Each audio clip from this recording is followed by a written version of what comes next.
Good evening and welcome to Manila Storytellers. I am your host, B. Canapi. Okay, with 8 episodes tucked into our belts, we're finally tackling heritage conservation. And why shouldn't we tackle heritage conservation? It's a very important topic for a city as historically sound as Manila. And yet we hear stories of heritage buildings dating back to the Spanish and American times being demolished for the sake of a new building here, a new condominium there, or whatever you want to build here. It's a ridiculous proposition that we continue to ignore our past as we march unsteadily into the future. Because all the best cities respect their heritage, they respect their past, and they respect the lessons they learned from it as they head towards progress. To facilitate this conversation, we are bringing in Stephen Pamorada from the Heritage Collective. Okay, kasama natin ngayon si Stephen Pamorada ng Heritage Collective. Hi, Stephen! Hi, B, kumusta? Ay, okay naman, okay naman. Ikaw, kamusta ka na dyan? How has, Ah, how has quarantine okay treated you? naman. Okay naman, nag-self-quarantine ngayon kasi mag-work na next week. Pero the past few months have been, very challenging din. I mean, in family din, may encounters kami on COVID, but I won't tell in detail. Of course. Pero ano naman, in terms of business, yan, ano ngayon pahinga ngayon. Medyo nag-observe on how to shift things online, ganun yung ginagawa namin. And it's more of, brainstorming on how we can adapt ourselves in what's happening right now. And of course, even the advocacy of heritage, how can we further bridge the knowledge to other people? And of course, kami rin, on the other hand, kami rin, we're also learning from people on how they adapt to this setup. Like tayo, nag-online meeting tayo, video conferencing, this has been the new normal to us. So how can we do something for heritage in this kind of, as they call it, new normal? So ganun. Okay. Ever since I've met you, and as far as I know, you have been one of the stalwarts with regards to heritage conservation Stalwarts in talaga. stalwarts Yeah. talaga. I mean, Sige na, sige na. you've always been one of the central figures. You've always been there, and you've always been proactive with regards to heritage conservation in the city, especially in Manila. That buildings would be demolished kung hindi binabantayan. Has the current situation kind of stop the destruction of these buildings, or have demolitions been going on while we've been in quarantine? Actually, medyo challenging nga kasi hindi mo ma-monitor what's happening outside. Like, I think it's during this quarantine period that some of the heritage buildings in downtown are actually being demolished. So parang as we speak, there's Capitol Theater, there's Uysubin Building, there's the Hospicio de San Jose. These buildings na actually they're all located here in Binondo where I'm actually living. So medyo in a way, parang how can you do the monitoring or your playing your advocates eye when it comes to these parang mga concerns, no? Kasi hindi ka nga makalabas. So parang uunahin mo ba muna yung heritage bago yung may makain ka, yung maging healthy ka. Pero back in your mind, it's also parang it's always been in your parang personality that you've always want to do something. So what I'm doing right now is really coordinating with people on the ground, like even the national agencies that I can talk to na kumusta na yung building na to, ano na yung talagang developments na ginagawa dyan. So here and there, meron akong ganong coordinations na things that we can do actually virtually na as compared to before, parang you have to talk to them in person, you have to see really what they're doing. So parang now, parang everything is shifting and at the same time, somehow adapting din. Kasi parang ngayon, everybody's online. So parang it's also opening up to discussions, especially dun sa mga concerned citizens. So hindi lang ako pala yun may concern. Makikita mong mas active ngayon yung online presence ng mga advocates. Mas online din ngayon yung presence ng mga national agencies handling that, even the local government unit. So parang ganun ang setup natin ngayon. I would not say it's a good thing or it's a better thing, but somehow, pagdating sa heritage, ayan, we have a glimpse of how we can adapt ourselves. Yeah. I'm going to ask the obvious question ngayon just to really get this discussion started. To the Yep. outsider, to the outsider, this just my these buildings now you're trying so hard to protect may look like may just be that old buildings. Eh. Why is it so important to protect these buildings? Why has this been your life's mission for the longest time? Okay, siguro I would answer it in a different light these times. Kasi parang, okay, very obvious yung sabihin mo na, okay, heritage is important to you because it talks about your past, talks about your identity as a person. Pero ako siguro, when it comes to really moving forward, when it comes to the development in our city, let's put it that way. Kasi parang every one of us wants progress, we want development. So, pag sinabi mong development in Filipino, it's pag-unlad. So, putting it in that situation, pag-unlad ba ang nangyayari pag yun, dinedemolish yung isang bagay na alam mong importante pala. So, yun, meron ka ng at least glimpse. So, kahit hindi ka heritage advocate, these things are actually important. Or laging may mga tao nagsasabi, bakit sayang? Sayang na lang lagi. Yun yung comment lagi online eh. Sayang naman dinedemolish na yung Capitol Theaters. Sayang naman dinedemolish na yung isang ancestral house. So, ibig sabihin, with that keyword or that magic word na sayang, ibig sabihin may value isang bagay. So we talk about things that are valuable to ourselves and to the city and to the place where we are actually living in. Na itong mga bagay na to, it's something valuable. And what do we do with something valuable? Diba? Dapat it's something that we can keep and something that we can pass on to the next generation, di ba? So, yun sa akin, parang lahat tayo, we all have that concept of development. But I think development should be rooted down in the concept of um, cultural sensitivity, and ano din, yun nga, taking a look back at our history na importante siya. Dun sa San Nicolas, Binondo, Santa Cruz area, Mm. of all the properties na binomonitor niya dyan, how many are still standing, how many are still, and how much is in danger of getting demolished kung mag-relax kayo sa pagbabantay? Siguro from an advocate's perspective, um, alam mo na yung mga buildings na to, hindi siya, halimbawa, listed down sa government, ano natin, sa government registry natin na it's a heritage building, mga ganyan. So, hindi pa talaga comprehensive yung pagsisurvey on Mm. what our heritage is. So, dun pa lang, meron na talaga tayong concern na dapat meetingnan. So, parang tayo naman as heritage advocates, we've been seeing all of these houses na parang you can identify on your own na, ito, lumang bahay to kasi it's made out of wood and all these visual indicators, ganyan. Kung nakikita mo nandyan lang sila and eventually, but parang yung isa dito sa kanto nawawala na. Ayun pala, dinemolish na.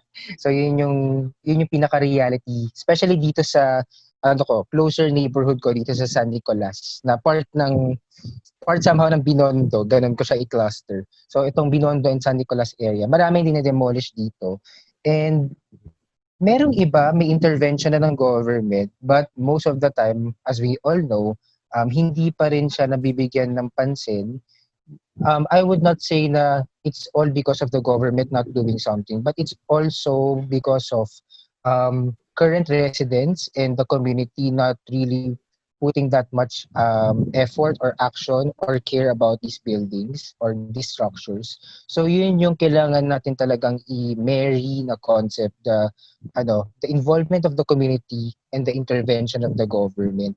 So ang dami pang kailangan gawin. As we all know, we are all in Manila and parang it's ironic that Manila is supposed to be a culturally rich city, historically vibrant city, but lo and behold, it's still in these places na makikita natin na it's a somehow an uphill battle pa rin. Pero unti-unti naman meron ng awareness yung mga tao. I mean, ito yung na-experience ko so far being in the advocacy for quite some time na medyo nag-open up na din. Even yung city ngayon, nag-open up na. Mhm. So, ganun yung state of heritage ngayon. At least here in Manila, yan. There was this special tour that I took before with the mutual friend of ours, CH. she basically communicated that the reason that it's so hard to preserve some of these buildings is because the asking price for the land values and asking price Ah, is really really expensive. We're talking tens of yes. millions, and traditionally you can't see a way to monetize heritage conservation. Eh. I mean, you're gonna pay like what 30 million for a building. How you gonna get your money back? Eh? Is this necessarily a true analysis of that? Wala nga ba talagang pera sa heritage conservation? Is there no way to make money off these structures, the traditional method?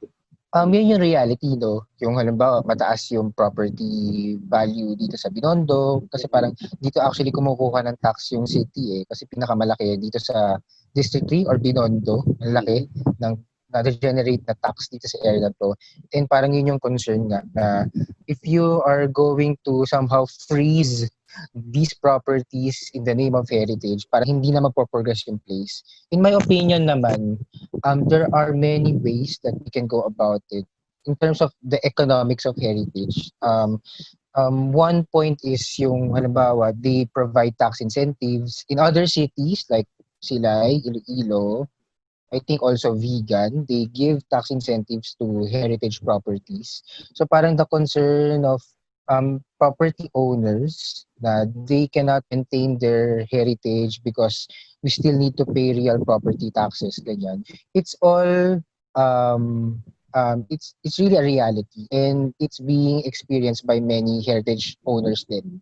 So I think yung intervention din ng policy when it comes to these matters are important para we can really move forward kasi parang we cannot really take a look at heritage na parang just in the name of heritage or for posterity's sake i-save mo yung isang building. So kailangan reality check din tayo na we really have to think about many possibilities or strategies on how we can help out yung mga property owners para maging partners din natin sila sa pag-protect ng heritage natin.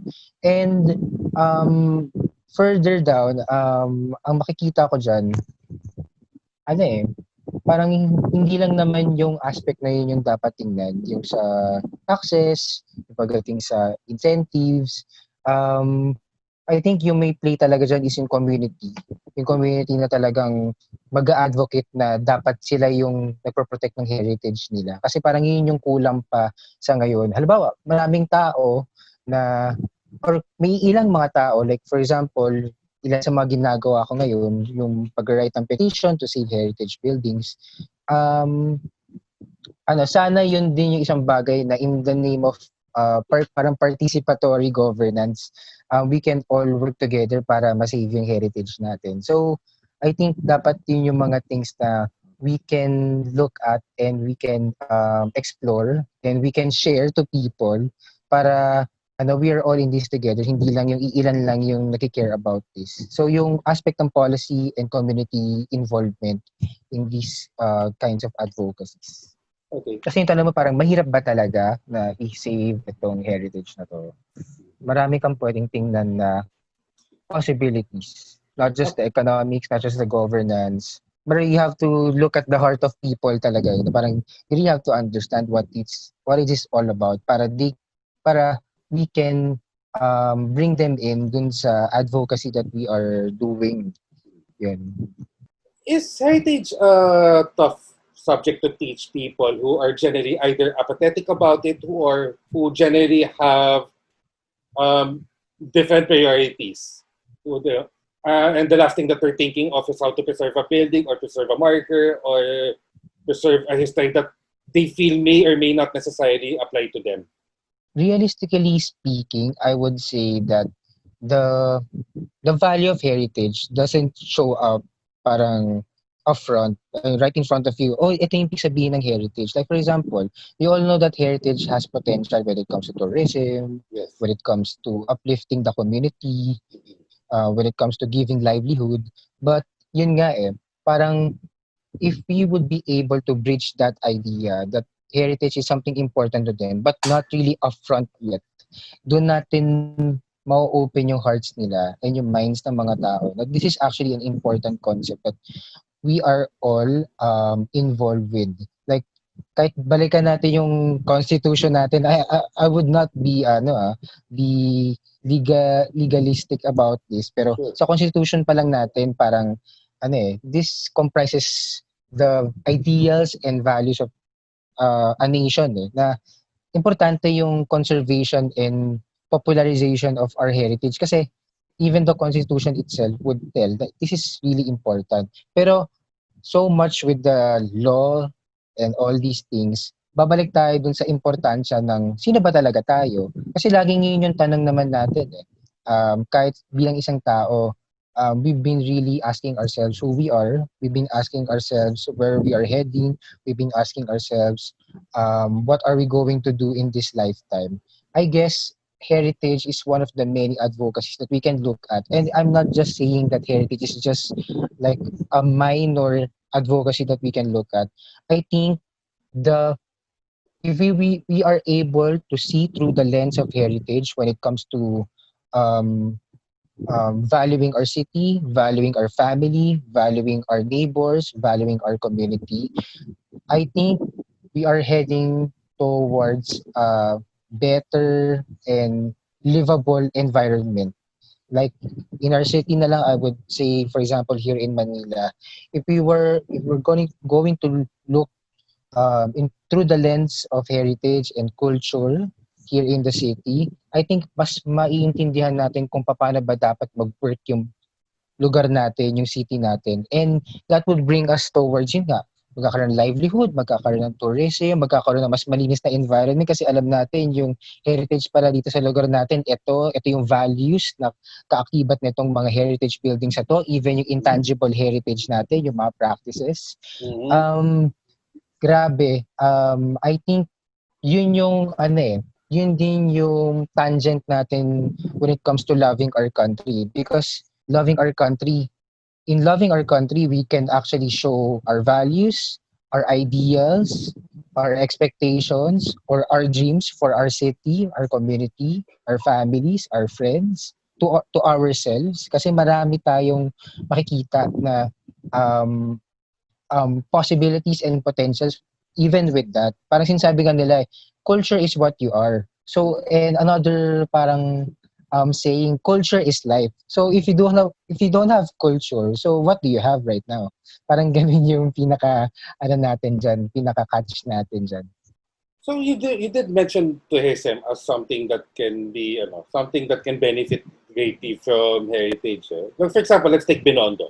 There are quite a few old turn of the century buildings left in Binondo, especially in Binondo and San Nicolas, especially dun sa mga outer areas. Do you think adaptive reuse is something that can be explored by some of these buildings? I mean, do you see that happening with some of the structures dito na going B&B or going hotels or going museums? Kaya, is this something that you would like to explore for some of these Yes. structures? Yeah. I think practically, dapat yun yung tinitingnan talaga natin these days when it comes to making our heritage relevant. Kasi, well, in an ideal sense, some people or some advocates would say that keeping the building as it is, even with when it comes to function, when it comes to um, its existence, kailangan as is pa rin. Pero I think with the context of our country, our city, and even our community, I think that's the way to go, really, yung adaptive reuse. But again, adaptive reuse is just one of the many options na we can consider when it comes to heritage. But adaptive reuse has its really advantage versus other options na keep mo na lang siya as it is kasi yung adaptive reuse be it keeps things updated, especially dun sa lugar. Parang it keeps that heritage building relevant to that community, especially if that neighborhood or that place is not anymore the way it used to be. So, halimbawa, in Binondo, there used to be the bank na HSBC, ngayon restaurant na siya. So, kumbaga, kung hindi na siya financial district ngayon, so bakit mo pa rin ipipilit yung bangko dun sa building na yun? So all the more na kailangan i-adapt mo siya kung ano yung relevant dun sa place na yun, kung ano yung needs ng mga tao nandun sa lugar na yun. So maganda yung example ng HSBC building sa Binondo na it's now a cafe. And there are other Oh, office buildings that are now being used as a parang residential place. Like yung sa Intramuros, yung Herald Building, it's now a dormitory, which is good. It keeps things relevant in Intramuros kasi it's now populated by students, di ba? So all the more the students can live in a heritage building and they can still make that structure relevant to that community. And ganun things. Yung TVT building sa Santa Cruz, it used to be a newspaper office. It's now a residential building. So it's still being used. And the heritage is still intact because the story is still there, the building is still there, and it holds up many potentials and histories that we can also share to the next generation. Yun nga, through tourism, ma-explore pa natin yung potential ng mga bagay nito and other matters. I think one interesting case for heritage conservation is Escolte. It's almost like the accidental Yeah, baby of all of this. Nobody saw that yeah. coming. I remember talking to members of 98B Collaboratory, and they'll be the first people Mm, to tell you that they did not set out to save the entire district when they started doing their future market projects back in yeah, 2013. yeah. But they got the Mm, ball rolling. They got people so correct, interested and invested in Escolta. Hindi lang yun, biglang correct. sumikat yung First United building. It's now the most Yes, hipster, yes. that building is now the most hipster building in Manila with all the Yeah, businesses in there. I mean, even your business is in there, Stephen. So, what yep, lessons? yep. What lessons um, were people able to get from the experience of Escolta and First United? Right. So as you know, I'm currently involved in the community of Escolta through the Yes, Heritage Collective. So I have a store there. So currently during lockdown lang, it's closed now. of course. Pero the story of Escolta, when it comes to its revival, it really started with the building owners. In the 80s pa lang nag-uusap na sila. So they came up with an association of building owners to really do something. Parang it's more of camaraderie and really community building yung ginagawa nila. And fast forward to the decade of 2010, dun pumasok yung mga artists, kaming mga heritage advocates, and all these other players, mga creatives na talagang nag-work together or not necessarily working together but parallel to what they're doing is the efforts that other people are doing when it comes to yun nga din reviving the place. So yun nga, some things are somehow, I would say, yeah, accidental. Some of the efforts naman or I would say, intentional. Like kami, nung pumasok kami sa Escolta, I think 2013 to 2014, ang aim namin is to really declare or designate the place as a heritage zone or heritage district. So it would be under the National Historical Commission of the Philippines. So yun yung mga efforts namin para to keep to keep this place relevant and to keep this place preserved. Ganun. Tapos yung mga artists naman, okay, they're just doing their own things, pero eventually they're also touching the aspect of heritage in what they're doing. Like the future market, it's really credits to 98B and Mhm. its community na they were able to establish this na parang it used to be a guerrilla setup and then eventually lumaki siya, naging hub siya, and then eventually nagkaroon ng parties na even other creatives are now involved with.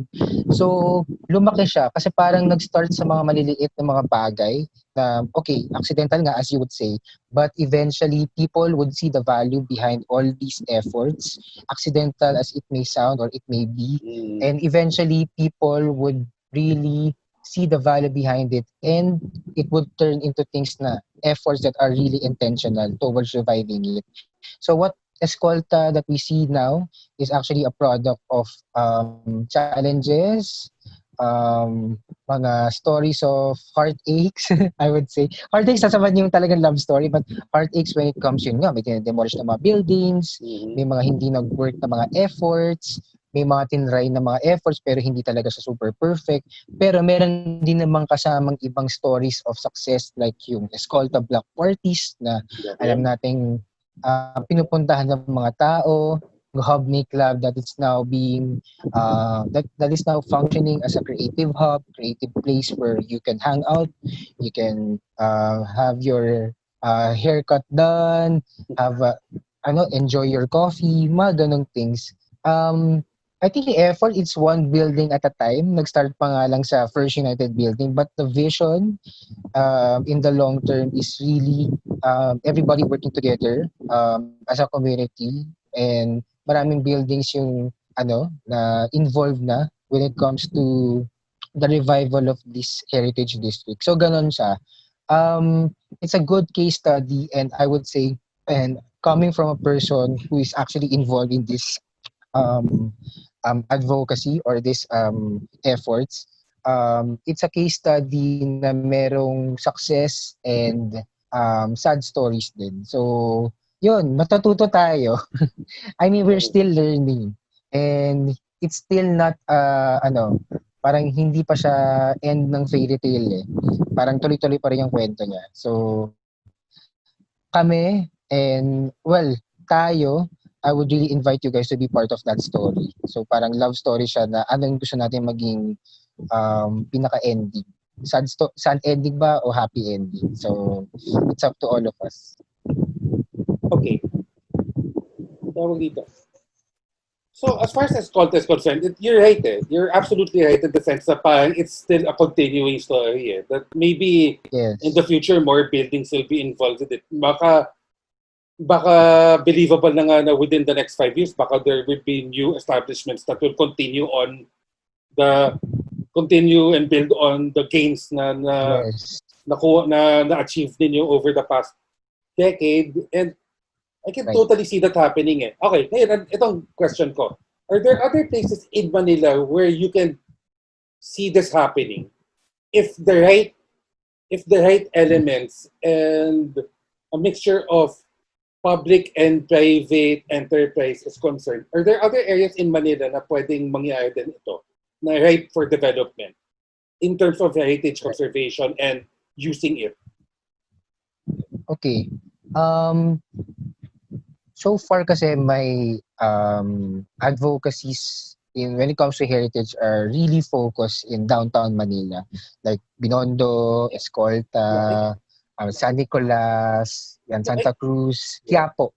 So sa Manila, marami tayong pwedeng kwentong malaman when it comes to heritage and its potentials. Sa labas ng Manila, I think Mm. a good practice that I can see would be Poblacion Makati. Kasi Actually, oo. Makati LGU is very active when it comes to preserving what they have, at least. Kasi I Which would isn't which understand isn't that. much, which isn't much, but what they Yes, do have, yes, sobrang bantay na eh. yeah. That's why I think they're building on what they have at least, no? Kasi that's what I appreciate with Makati LGU and the community in that area. Kasi Mm. hindi lang naman siya actually focus on history lang and culture. Eh. It's actually the creatives, the bars, the all these establishments na alam natin it's near the Central Business District of Makati. So medyo connect siya doon. Pero yung it's really nice to know and to understand that they're really trying themselves to be rooted down in their local history. So halimbawa, yung Poblacion is actually sitting right next to Pasig River, which is very historically significant. Yun yung mga parang shift na nangyayari ngayon sa Poblacion Makati.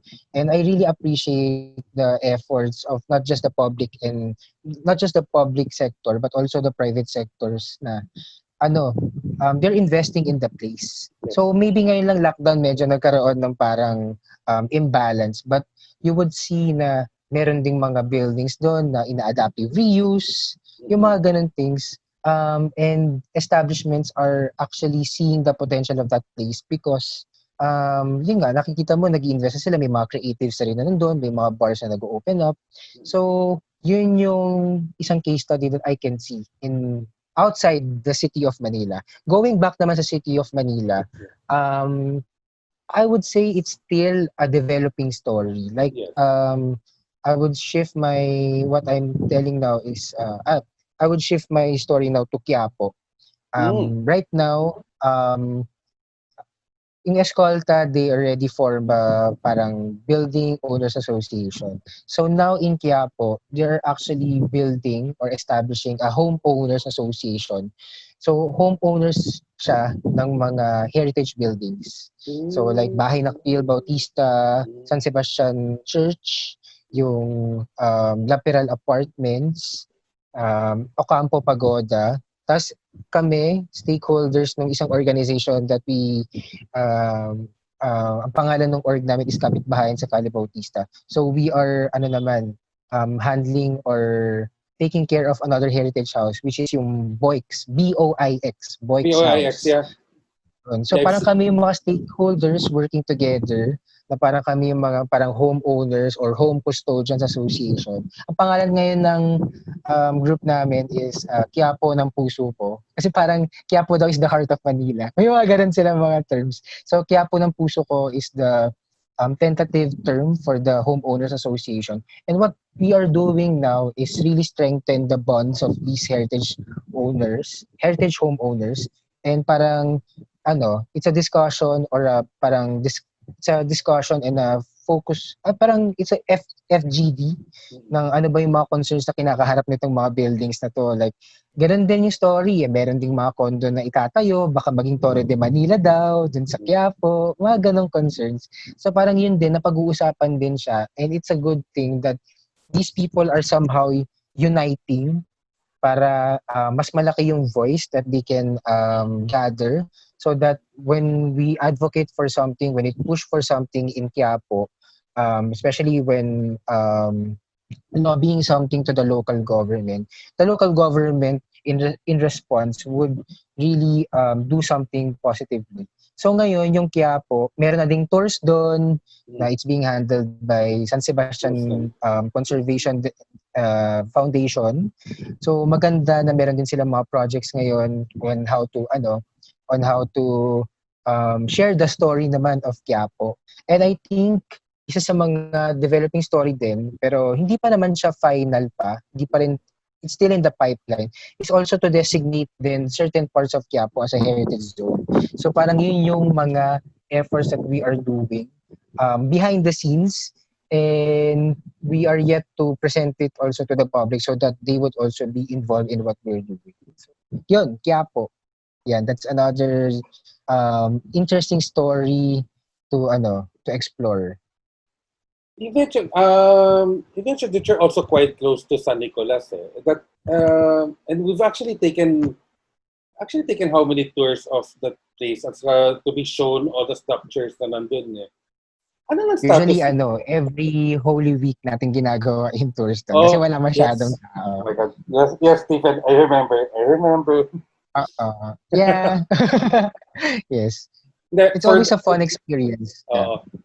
okay, now yung but the saddening thing about it is that kwento na din ng kaibigan natin si H is every time that you go back and tour, sometimes you find that houses that you thought were once there were demolished na pala. Kuminsan hindi nyo na aabutan na benta na pala, giniba na, may iba nang ginagawa doon. Sobrang uphill is the battle to preserve structures in what they call this? In San Nicolas. In San Nicolas? O kasi Okay. nga, San Nicolas is not what you would call a traditional tourist spot. It's not one of the more sexy, more famous destinations in Manila. Right. It's not Quiapo, it's not Escolta, it's not Binondo. Medyo may pagka-everyman vibe ang San Nicolas. And yet, it has a lot of heritage structures. So, medyo sayang I think yung involvement siguro ng barangay and other members of the community, yung hindi pa natin so far natatap when it comes to these efforts.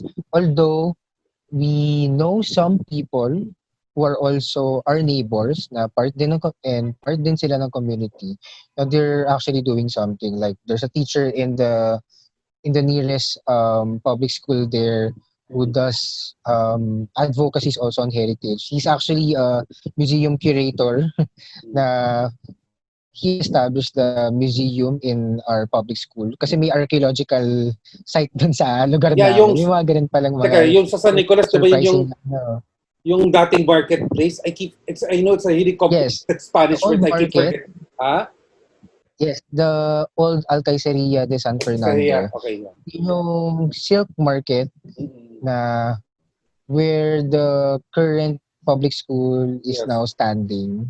So, yung Pedro Guevara Elementary School. So, may mga ganun na rin mga key players in that area who are doing something. Pero, when it comes to like yung concept of an uphill battle in our community, medyo I would say 50-50 kasi may mga active naman din na mga tao who are keeping an eye, not just us but also keeping an eye on our community. Tapos yung ano naman, yung government natin, both the national and local, aware na sila sa potential ng lugar. And there are certain places or certain sites there that they are actually considering for national designation, mga ganun. So, unti-unti, because maybe, I would not say because of what I've done in the past or what other people have done, na kaya mas naging open-minded sila sa community namin. But I think yung naging awareness din sa online na nag-exist pala tong mga buildings na to, nakatulong din siya para ma-close yung gap between that what we call an uphill battle and that yun nga awareness of the local and national government and even other stakeholders when it comes to our neighborhood. So meron ding developments. Although, syempre, challenge pa rin siya. Kasi siguro part pa rin ng sinasabi nating uphill battle.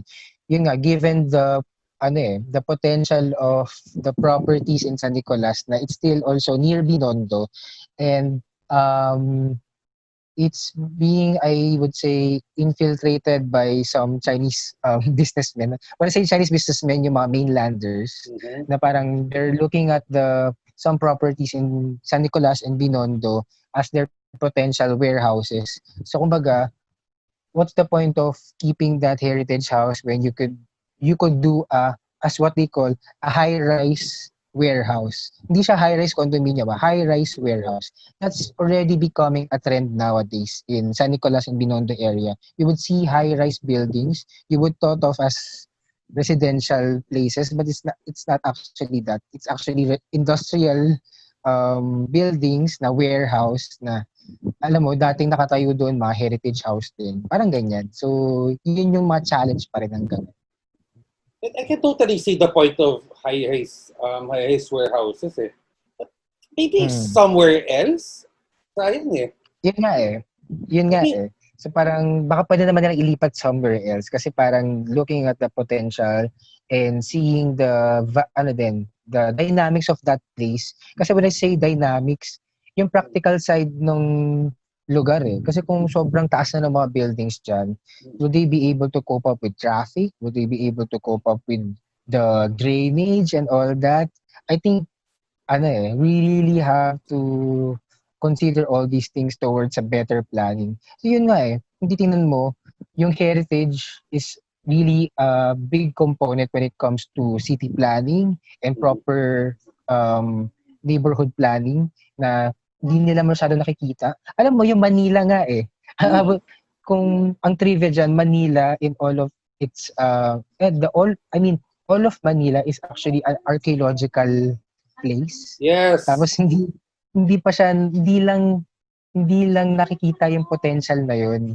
And hindi lang natin alam na may tinatayo palang pondo dyan pero yung pala may naapakan na palang archaeological site doon. So parang hindi pa natin nakikita yung potential na yun. Pero dahil kulang din yung archaeology sa lugar natin, yung mga ganong factors. So kumbaga, I won't go deeper into that. Yeah. But nandoon yung masasabi natin mga dynamics that we really need to consider. And with that, we can really see why heritage is important in all of these discussions. I guess last question ko. And this is a question that I've also asked sila Diego from Renacimiento Manila. Where does this vision of protecting remaining heritage structures fit into a vision of the future for the city.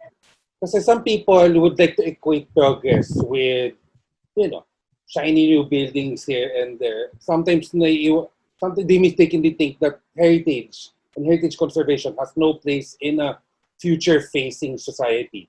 Where do you see heritage fitting into your vision for the future of Manila? I think yung importansya ng heritage, pag kinonsider siya um, seriously ng taong bayan, kasi parang okay, I would say that the state of heritage in our country is that hindi pa rin aware yung karamihan sa atin on its potential and its Mhm. value. But I think naka-anchor din siya sa pagmamahal mo sa bayan mo, pagmamahal mo sa country mo. Kasi like for example ako, I would say that this advocacy is already my contribution to nation building. Kasi this is, I think so far, ito yung what I am good at so far.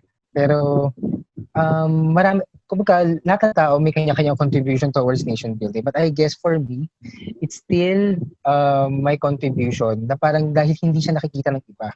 Pero the bigger vision would be everybody is culturally sensitive or heritage sensitive with the things that they are doing so that in the future, they always look through the lens of heritage when they do something for the country. Kasi heritage talks about history, talks about our past. Again, may sinasabi nga sila na, okay, sabi ni Jose Rizal, pag hindi ka lumingon sa pinanggalingan mo, di ba? Mga ganun. Hindi ka Yes. lumingon sa pinanggalingan mo, hindi ka makakarating sa paroroonan mo. So, totoo naman actually yung mga ganong kasabihan. And I guess the bigger vision for our country is to really love it. And we are really anchoring ourselves in the what we are really good at and what we can actually show to other nationalities. Kasi we can only really be proud of our country if we know what we have as a nation, what heritage we can share to them, what culture we can share to them, what stories we can tell them when it comes to our history, the heritage places that we can show them, we can tour them, kung ganon. Mhm. Kasi kung di natin alam yung heritage na yan, di natin alam kung ano talaga yung values behind it, I think yung value na meron tayo, yun yung medyo pa siguro kailangan nating um, bigyan pa ng emphasis. Yun. So I guess my conclusion would be what we think of today as development or progress is antithesis of what is actually my vision or our vision as heritage advocates of real development is. Kasi ang real development, it really goes hand in hand with heritage. It's not heritage versus development. It's actually heritage and development. Kasi they go hand in hand. If you don't know what development is in the first place, kung di mo alam ang pag-unlad or development sa nararapat niyang lugar, baka yun yung delikadong future na meron tayo. So if you were going to consider heritage as part of our future, I guess that's the development that we are actually looking at in the future na it's a better perspective that we can expect. It's not just for us, not just for our city, but it's also sa community that we are building, the generations that we are building in the future. Kasi heritage, again, it all talks about the next generation. And if we in this generation would not consider heritage as something valuable, dun mahihirapan yung next generation. Baka sisihin tayo. So, that's why we really need to be all in this together when it comes to valuing this. Kasi sino pa ba mag-value nito kundi tayo lang? Kasi we would not expect other nationalities to value our heritage. It's really us Filipinos who would value our heritage. Not just our national heritage, but even the local heritage that we have. The community values that we have, the community heritage that we have. Doon kasi magsisimula yun. And from bottom up, doon natin makikita na ano, yun nga, kung ano yung mga frustrations natin sa country natin because parang wala yatang pakialam yung mga Pilipino sa bansa nila. Eventually, I would say through heritage and culture, we would have parang 180-degree shift sa pagtingin natin ng ano ang development para sa bayan natin. So yun lang. I really, really, really hope so. So, anyway, Yes. and with that, thank you very much, Stephen, for joining us in this edition of Manila Stories. Thank you for your time.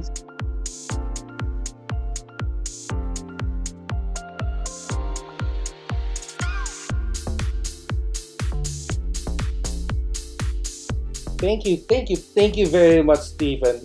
Always a pleasure to talk to you. For everybody watching, I hope Stephen has imparted some truth on why heritage conservation is very, very important, and I hope that we see you, all of you, in his future endeavors. We'd really appreciate if you give the social media accounts of WanderManila a like or a follow. So here are our social media accounts right now. Blender Media is our technical partner for Manila Storytellers, so please support them by following their account to be updated with their current and future projects. With that, I'm B. Canapi, and this has been Manila Storytellers. Good night. Enjoy your dinner.